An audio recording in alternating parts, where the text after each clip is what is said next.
Bueno, en este video vamos a ver cuáles son las técnicas de investigación propias de la sociología. Es decir, cuáles son las herramientas concretas, las técnicas con las cuales los sociólogos llevan a cabo sus investigaciones, ¿no? Vamos a ir viendo cada una de las técnicas, poniendo algunos ejemplos de ella y bueno, hablando también de los inconvenientes que plantean la aplicación de cada una de ellas, ¿no? Bueno, este video pertenece a una sección del canal que se llama Temas de Ciencia, en la cual en esta sección voy subiendo distintos videos y temas que hacen a lo que son las ciencias, etcétera, ¿no? Con lo cual, después encontrarán en esta misma sección otros temas que les puedan llegar a resultar interesantes, ¿no? Esto lo preparo en base a un manual de sociología llamado justamente Sociología de Paul Horton y Chester Hunt, que son los autores. Es un manual viejo, ya tiene muchos años y se han hecho muchísimas ediciones. Un manual de tipo universitario, ¿no? Publicado siempre por la editorial McGraw-Hill. Así que bueno, es un manual clásico ya de la sociología. Bueno, ahí se desarrollan un poco las técnicas y con ejemplos y demás, así que realmente ha sido muy útil para la preparación del video, ¿no? Bueno, nos metemos de lleno con esto. El método científico es común a todas las ciencias y es el que emplean todos los investigadores. No importa si son astrónomos, biólogos, sociólogos o psicólogos, ¿no?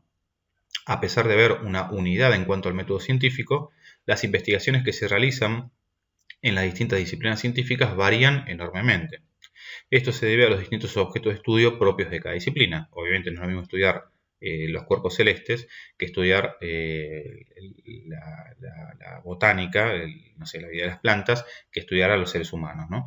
Es por ello que las técnicas que se utilizan para investigar algo varían de una disciplina a otra, dado que son las formas particulares en las cuales el método científico se aplica a un problema particular, a un problema concreto. Por ello, cada ciencia debe desarrollar un conjunto de técnicas específicas que se ajustan a los fenómenos que estudian y deben tratar de ser lo más precisas posibles esas técnicas en dicho campo de investigación. Obviamente, las técnicas, el método científico es uno para todas las ciencias, pero las técnicas concretas que se utilizan en la botánica, en la zoología, en la sociología o en la astronomía o en la química, claramente son totalmente distintas, digamos, ¿no?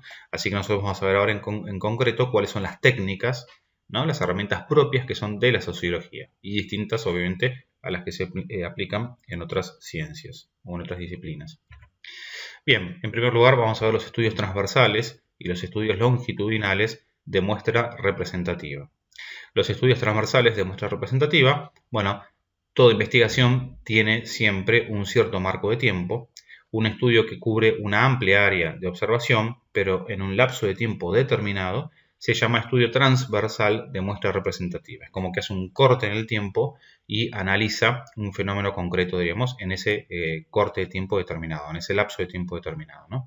Por ejemplo, un estudio realizado por 3 sociólogos norteamericanos en 1976, fíjense que acá es un año concreto el que se investiga, o una época concreta, presentó entrevistas de 2.700 familias a las que se les había preguntado cuáles eran las cosas que les satisfacían y cuáles no les agradaban.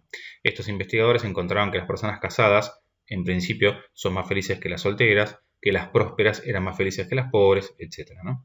Bueno, otro ejemplo de esto pueden ser las encuestas nacionales de opinión pública, por ejemplo, que opina la población de tal país o lo que sea, respecto de algo determinado. Por ejemplo, respecto del consumo de drogas, respecto de la gestión de un determinado gobierno, etc. Esos en general son estudios transversales de muestra representativa. Se averigua qué es lo que opina la población o un grupo determinado de personas en un lapso de tiempo concreto, digamos, ¿no? Los estudios longitudinales de muestra representativa, si la investigación se extiende a un determinado periodo de tiempo, pero además describe una tendencia o hace una serie de observaciones previas y posteriores, se denomina estudio longitudinal de muestra representativa. Es decir, acá el periodo de tiempo es mucho más amplio y se busca justamente encontrar una tendencia, digamos, o la evolución respecto de algo, digamos, ¿no?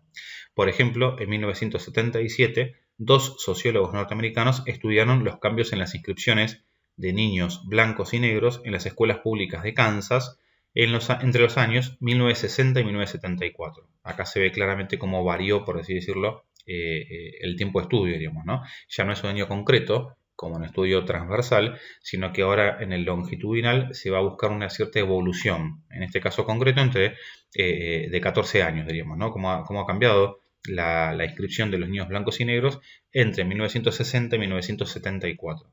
Bueno, ellos llegaron a la conclusión que las escuelas con poco porcentaje de chicos negros estaban dispuestas a seguir luchando en contra o para disminuir la segregación racial y que las que tenían altos porcentajes de chicos negros se habían vuelto totalmente segregacionistas. Bueno, otro ejemplo puede ser lo mismo que habíamos dicho antes, ¿no? La encuesta nacional de opinión pública que se repite con ciertos intervalos de tiempo y compara los resultados. Por ejemplo, cuál es la opinión o cómo ha evolucionado la opinión de la población respecto a la gestión de un gobierno. Entonces se hace un estudio del primer año del gobierno, el segundo año, el tercero, el cuarto, etc. O cómo ha evolucionado en los últimos 5 años, no sé, la tolerancia de la gente con respecto a las drogas, o la opinión de la gente respecto a la lucha contra el narcotráfico, o lo que fuese, ¿no? Pero acá la clave es que el estudio se prolonga en un lapso de tiempo en general largo y que se va buscando justamente la evolución o una cierta tendencia, etc., ¿no? Bueno, los estudios longitudinales pueden ser prospectivos, son los que se dirigen al futuro, o retrospectivos, ¿no? Que son los que miran para atrás. Un estudio retrospectivo se refiere al pasado y utiliza datos que ya han sido registrados anteriormente. Cuando un estudio retrospectivo muestra una evidencia firme de relación entre dos hechos, con frecuencia el siguiente paso consiste en ver si un estudio prospectivo confirmará esa relación. Es decir, cuando mediante el estudio retrospectivo vemos una cierta tendencia, normalmente lo que se hace es aplicar un estudio prospectivo para ver si en el futuro esa tendencia se sigue confirmando, digamos, ¿no? Un estudio prospectivo empieza en el presente y lleva a cabo observaciones durante cierto periodo de tiempo, o sea, para adelante, digamos, ¿no? Vamos a empezar a averiguar a partir de ahora cuál es la opinión de la población, por ejemplo, respecto de, no sé, de tal conflicto. Entonces se va a empezar a averiguar hoy y se va a seguir haciendo el estudio durante cierto número de años, ¿no? Este tipo de estudios requieren obviamente largos periodos de tiempo y con frecuencia suelen ser muy costosos, lo que hace que sean bastante poco frecuentes, ¿no? Dentro de los estudios longitudinales, el prospectivo que va hacia el futuro suelen ser bastante poco frecuentes. En general se aplica el retrospectivo. Bueno, algunas veces las conclusiones longitudinales se obtienen de datos transversales de muestra representativa. Es decir, se busca encontrar una cierta evolución respecto de algo en base a estudios transversales individuales, ¿no? Pero puede pasar que estas conclusiones sean completamente erróneas. Y ahora vamos a ver un ejemplo. O sea, esto lo estoy diciendo porque en realidad son dos técnicas totalmente distintas, ¿no? Por ejemplo, desde que comenzaron las pruebas de inteligencia, las comparaciones de prueba representativa han mostrado que el IQ promedio parecía llegar a su máximo en la primera edad adulta y que luego iba declinando en forma constante, digamos, ¿no? Como que las personas jóvenes, en la inteligencia de las personas jóvenes llegaba al máximo y a medida que se iban pasando los años y se iban acercando a la vejez, esa inteligencia iba declinando, digamos, ¿no? Pero estos estudios se llevaron a cabo durante un periodo de tiempo de constante elevación de los niveles de educación pública. Es decir, estos estudios se habían hecho en un momento en el cual cada vez era mayor la proporción de gente que ingresaba a la universidad, mayor la proporción de gente que tenía mejores estudios, etc., ¿no? De esta forma, cada estudio comparó a jóvenes preparados con personas mayores menos preparadas, ¿no? Comparó a jóvenes quizás con estudios universitarios, con maestrías o lo que sea, y con personas mayores que quizás no tenían un nivel de educación tan elevado, ¿no? Por eso, después estudios longitudinales más recientes, enfocados a medir también el IQ, el IQ es el índice de desarrollo intelectual, ¿no? A medir el IQ de las mismas personas durante varios años, no muestran una progresiva declinación del IQ, ¿no? Sino que con el correr de los años algunos aspectos de inteligencia mejoraron y otros declinaron, diríamos, ¿no? El primer caso había sido un estudio mal hecho, obviamente, porque se habían comparado a personas jóvenes con buena educación con personas mayores con un menor nivel educativo, y en cambio unos estudios longitudinales propiamente dichos fueron midiendo las mismas personas cómo iba evolucionando ese nivel de desarrollo intelectual a medida que fueron pasando los años, ¿no? Con lo cual acá se demostró científicamente que estos estudios anteriores estaban mal hechos y que en realidad a medida que pasa el tiempo no hay una declinación de la inteligencia, sino que todo lo contrario. En algunos aspectos la inteligencia se hace más potente, en cambio en otros va declinando con el tiempo, digamos, ¿no? Bueno, las conclusiones longitudinales solo pueden establecerse mediante estudios longitudinales, o sea, no se pueden sacar conclusiones longitudinales de estudios transversales, ¿no? Pero, obviamente, los estudios transversales pueden sugerir hipótesis sumamente interesantes que después tendrán que ser analizadas mediante estudios longitudinales.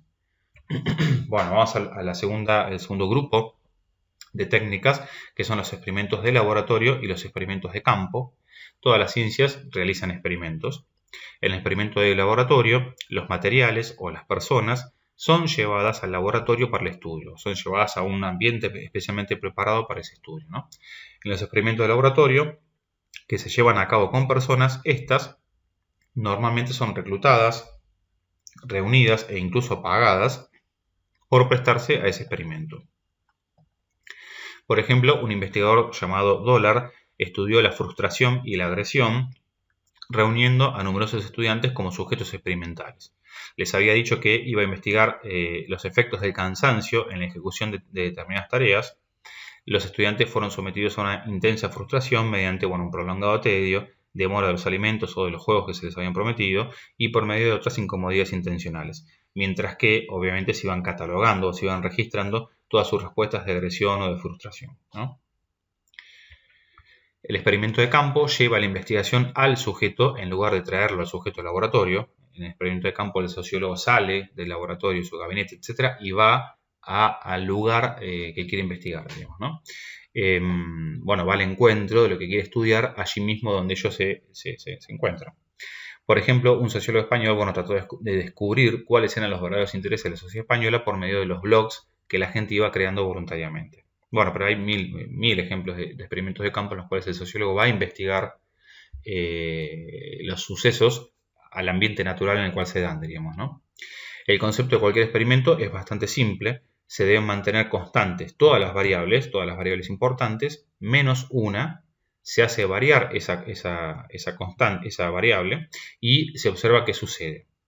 Entonces, todas las variables que uno pueda considerar importantes, edad, por ejemplo, sexo, no sé, clase social, etcétera, se mantienen constantes y uno va variando aquella que le interesa experimentar, digamos, ¿no? Que le interesa ver qué sucede cuando se cambia esa variable, digamos, ¿no?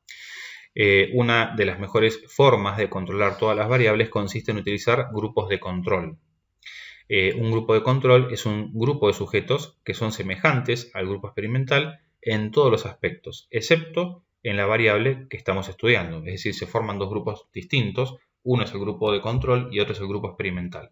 Se mantienen todas las variables constantes menos una. Esa se la va variando para ver qué consecuencias tiene, ¿no? Por ejemplo, esto de los grupos de control y grupo experimental se ha utilizado muchísimas veces también, por ejemplo, para investigar si el uso de las evaluaciones en las escuelas secundarias o en las universidades, si el uso de las evaluaciones realmente produce mejores niveles de aprendizaje. Entonces se forman dos grupos, un grupo de control y uno experimental de estudiantes. Se asegura que todas las variables se mantengan constantes, por ejemplo, la cantidad de horas de clase, que los profesores sean los mismos, que el nivel de exigencia sea el mismo o que la cantidad de tareas sea la misma, que el material de estudio sea el mismo, etcétera, etcétera. Y al grupo de control se le van a seguir tomando evaluaciones, como se hacía siempre, por ejemplo, y al grupo experimental se le van a sacar las evaluaciones. Al final del experimento, obviamente, se va a evaluar a ver cuál de los dos grupos ha logrado una mayor adquisición de conocimientos, por ejemplo, ¿no? Bueno, hay dos maneras comunes de establecer estos grupos, el grupo de control y el grupo experimental. En primer lugar está la técnica de los pares igualados, o sea, por cada persona en el grupo experimental se busca otra persona semejante en todas las variables importantes, por ejemplo, edad, religión, educación, ocupación, etc., y se la coloca en el grupo de control. Es decir, se buscan dos personas que sean iguales, entre comillas, semejantes en todas las variables importantes, y una se la coloca en el grupo de control y a la otra en el grupo experimental. Y así se van juntando estos pares igualados, diríamos, ¿no? Para que cuando se modifique la variable de estudio, ver qué consecuencias tiene en personas que son muy semejantes, digamos, ¿no?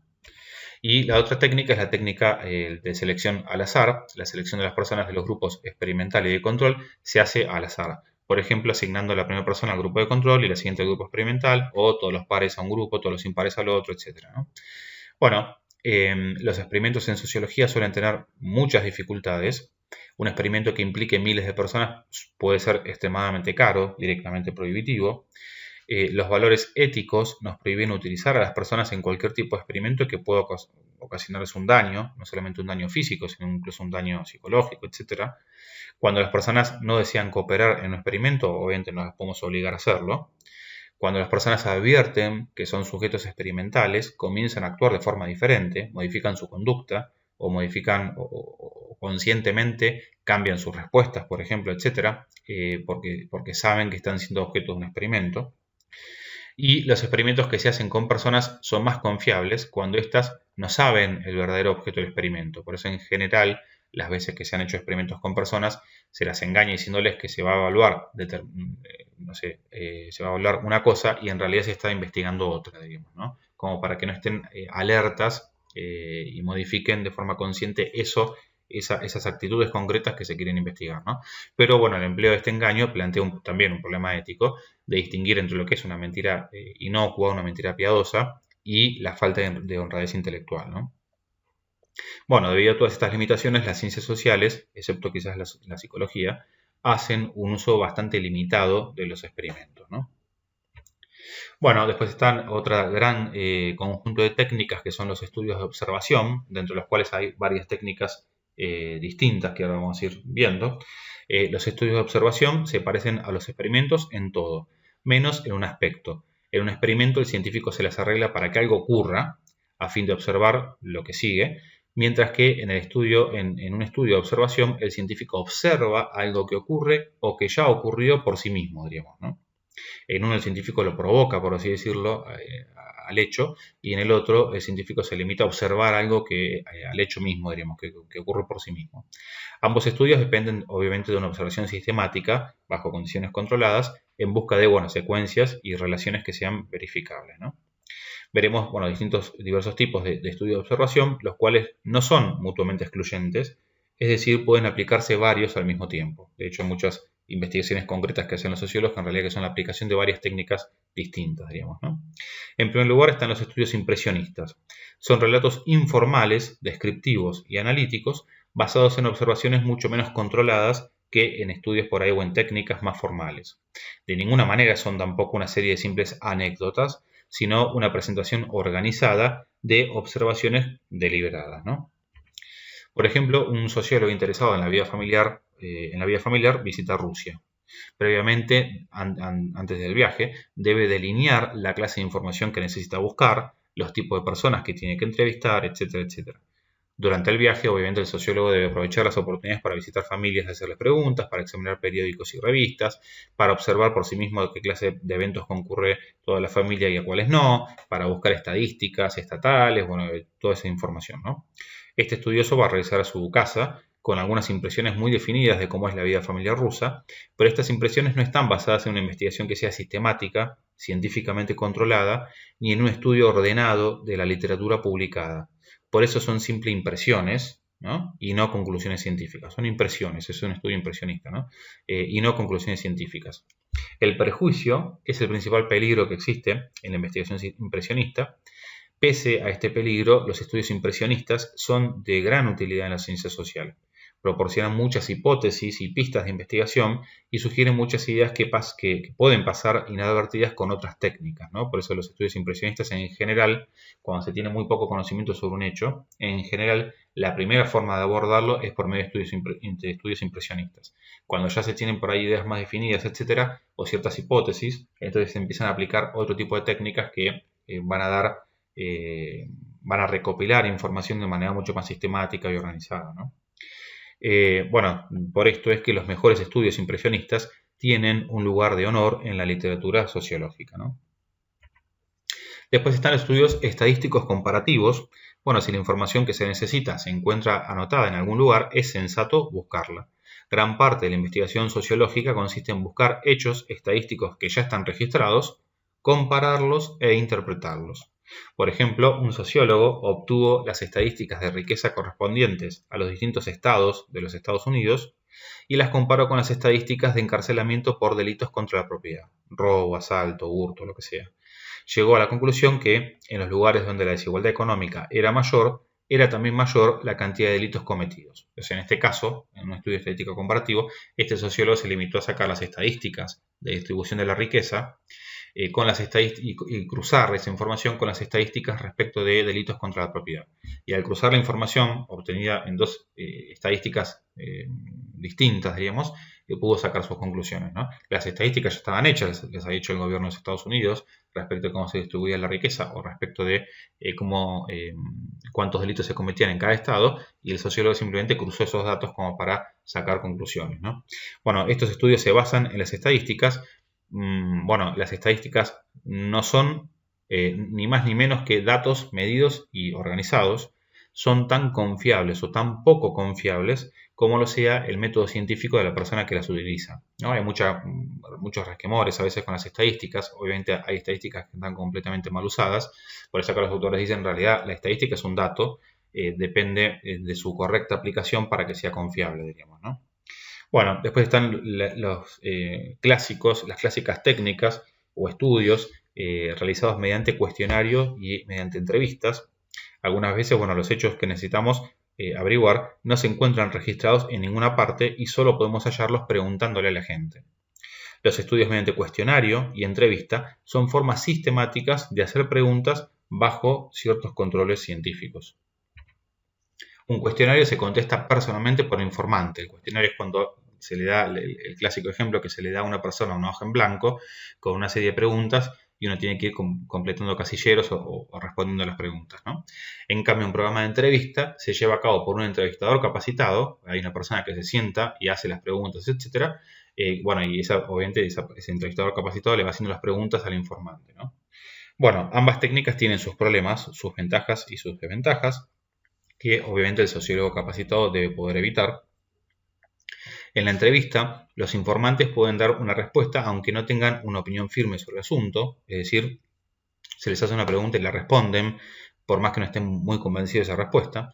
Pueden dar una respuesta aceptable en vez de la verdadera. Por ejemplo, se les pregunta, no sé, ¿alguna vez consumiste drogas? Y quizás por temor, por vergüenza o lo que sea, da una respuesta que sea aceptable, entre comillas, y no la verdadera, ¿no?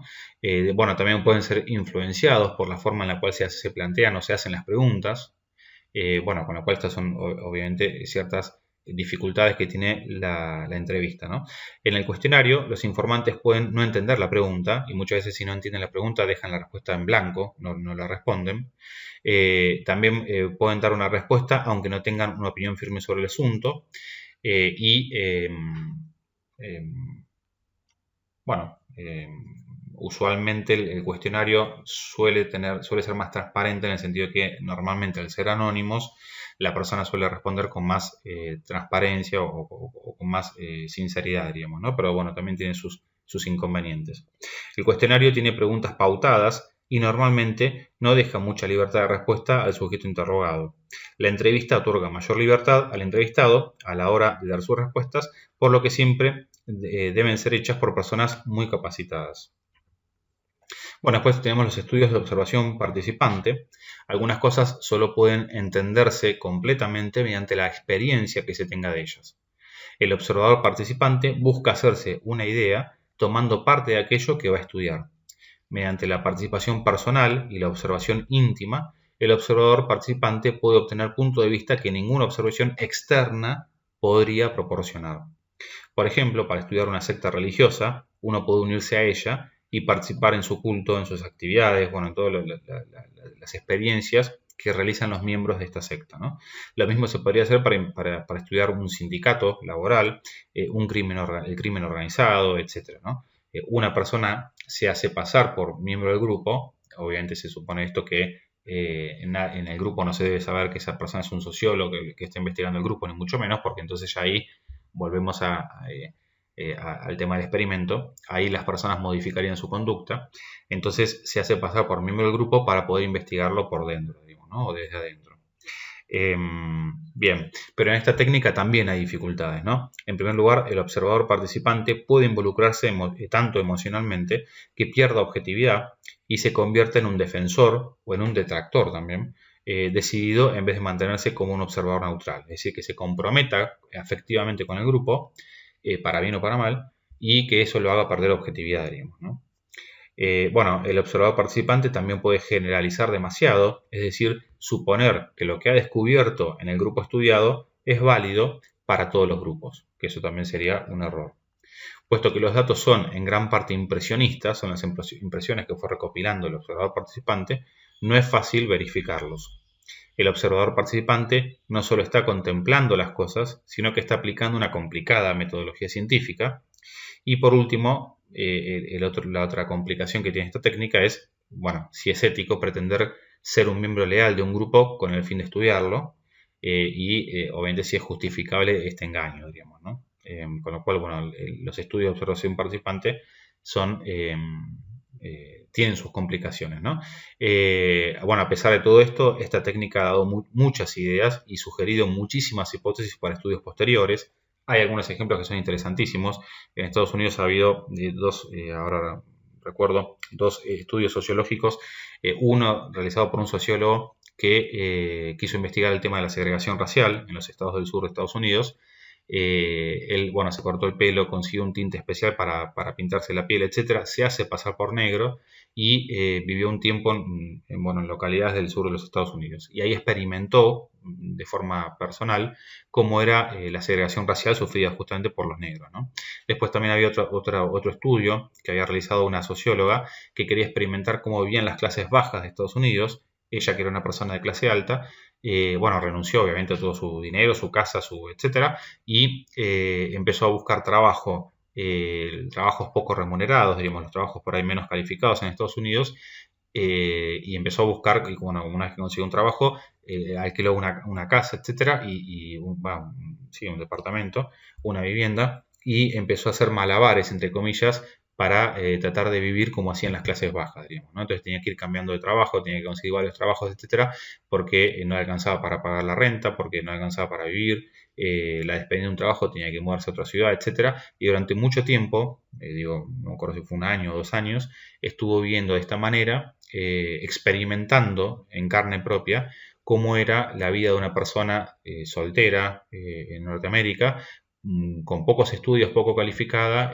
bueno, cómo era la vida de la persona, ¿no? Y las conclusiones que sacas fueron interesantísimas, ¿no? Bueno, después tenemos el estudio de casos. Es un relato detallado y completo de un hecho o de una situación. Puede ser la historia de la vida de una persona, el relato completo de un hecho o el estudio detallado de una organización. La historia clínica de un grupo, puede ser una familia, una pandilla, un sindicato, un movimiento religioso, un motín, etcétera, puede sugerir muchas ideas acerca del comportamiento grupal, ¿no? Acá se analiza un caso concreto y se lo estudia a fondo ese caso concreto, ¿no?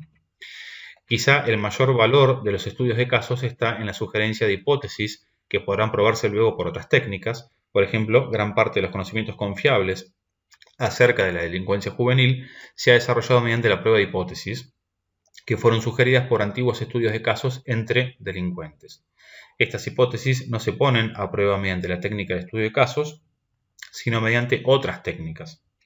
Una generalización no se puede basar en un solo caso, porque se puede encontrar un caso para probar, entre comillas, casi cualquier cosa. Las generalizaciones deben basarse en gran cantidad de datos cuidadosamente analizados y la recolección de muchos estudios de casos suele ser muy cara, ¿no? Por lo cual, en general, los estudios de casos sirven también como un trampolín para después tratar de probar ciertas hipótesis aplicando otras técnicas distintas, ¿no? Por lo tanto, bueno, rara vez se utilizan estudios de casos cuando se trata de poner a prueba una hipótesis, ¿no? Que es lo que decía recién. Bueno, y por último está la investigación evaluativa. Es una técnica para medir la eficacia de un programa de acción, por ejemplo, un programa gubernamental para luchar contra la pobreza, un programa gubernamental que busca educar a los trabajadores, no sé, que las personas con menos recursos puedan acceder a la informática, etcétera, bueno, distintos programas de acción, ¿no? Un programa de salud y demás, ¿no? Entonces, se pueden utilizar cualquiera de las técnicas anteriormente mencionadas para esta investigación evaluativa. Básicamente lo que se investiga es si el programa funciona o no, ¿no? Su objeto es reemplazar las conjeturas por conocimientos más fiables, para decir qué programas han de continuar y cómo mejorarlos, diríamos, ¿no? Incluso también las aplican organizaciones privadas para ver, qué sé yo, no sé, cómo mejoran, cómo se mejora algo, cómo se aplican ciertos fondos, etcétera, ¿no? La investigación evaluativa no es fácil porque hay que controlar muchísimas variables, ¿no? Bueno, y finalmente, había dicho al principio del video que, no dije nada, me parece, vamos a ver algo que está relacionado con varias de las técnicas que hemos visto, que es el problema del muestreo. Habíamos visto que alguna de las técnicas, por ejemplo, era el estudio transversal de muestra representativa o el estudio longitudinal de muestra representativa. Lo mismo cuando se aplican, por ejemplo, las encuestas, se trata de que las muestras sean representativas. Entonces tenemos que ver un poco qué es esto de la muestra representativa, ¿no? Que hace referencia justamente al problema del muestreo. Bueno, la mayor parte de las investigaciones ahorramos tiempo examinando solamente una muestra de ese universo completo que nosotros queremos investigar. Si la muestra se elige adecuadamente, nos dará una imagen bastante exacta del universo completo que se estudia. Por ejemplo, una muestra representativa de la población de un país, yo acá pongo como ejemplo la población de un país, debe incluir a un determinado porcentaje de personas jóvenes y también de personas adultas, de hombres y de mujeres, de personas que pertenezcan a distintas clases sociales, ¿no? La clase alta, la media, la baja, etcétera, que sean solteras y casadas, empleadas y desempleadas, que vivan en ciudades o que vivan en el campo, etcétera. O sea, todas las variables se tienen que tener en cuenta como para tener justamente una muestra representativa de aquello que se quiere estudiar, porque muchas veces, volviendo al tema de las estadísticas, porque muchas veces las estadísticas son poco confiables, quizás porque en realidad el muestreo que ellos hicieron no estaba bien armado, ¿no? Entonces, por ejemplo, si hoy en día uno quiere hacer una encuesta respecto de qué opina la gente de un determinado gobierno, pero la encuesta la hace solamente entre personas que viven en lugares urbanos, entre personas de cierta edad, entre personas que tienen empleo, o que tienen buen nivel de estudios o lo que sea, esos datos obviamente van a ser poco confiables porque el muestreo está mal hecho, digamos. No tenía en cuenta las personas de las distintas edades, distintos sexos, distintos niveles educativos, distinta situación laboral, distinta región o ambiente en el que viven, etc., ¿no? Bueno, la forma más común de hacer el muestreo es una muestra al azar. La selección se hace sin ningún tipo de sistema o de plan, pero esta sería una muestra incontrolada porque no hay controles que aseguren que sea representativa, ¿no? La muestra al azar. O sea, elegimos 1000 personas de la guía telefónica así nomás y las llamamos, por ejemplo, para ver qué opinan de algo. Esa es una muestra que no tiene control, diríamos, ¿no? Una muestra estratificada al azar es mucho más representativa. Primero se determinan qué porcentajes de cada categoría del universo que se estudia estará en la muestra. Por ejemplo, qué porcentaje de hombres tenemos que tener en cuenta, qué porcentaje de mujeres, qué porcentaje de personas jóvenes o qué porcentaje de personas adultas, qué porcentaje de personas que viven en la ciudad, cuáles en el campo, qué porcentaje de desocupados, qué porcentaje de personas ocupadas, etcétera, ¿no? Entonces se sacan primero los porcentajes y luego dentro de cada categoría ahí sí que se hace una muestra al azar como para completarla, diríamos, ¿no? Al azar, por ejemplo, tenemos que entrevistar o encuestar a, qué sé yo, invento, 150 hombres, bueno, al azar los elegimos. Y tenemos que entrevistar a 155 mujeres, al azar las elegimos, ¿no? Y finalmente hay otra técnica, que es una muestra autoelegida, que está formada por voluntarios. Pero bueno, también esta forma de la muestra autoelegida es difícil tener control de que esa muestra realmente también sea representativa, ¿no? Bueno, esto es todo. Acá les dejo algunos otros videos que les pueden interesar. También, si les interesa que les comparta estas placas, yo no tengo problemas en enviarles el archivo en PDF para que lo puedan tener. Bueno, espero que les haya gustado y acá les dejo otros videos y otros materiales que les pueden llegar a utilizar, a servir o a interesar.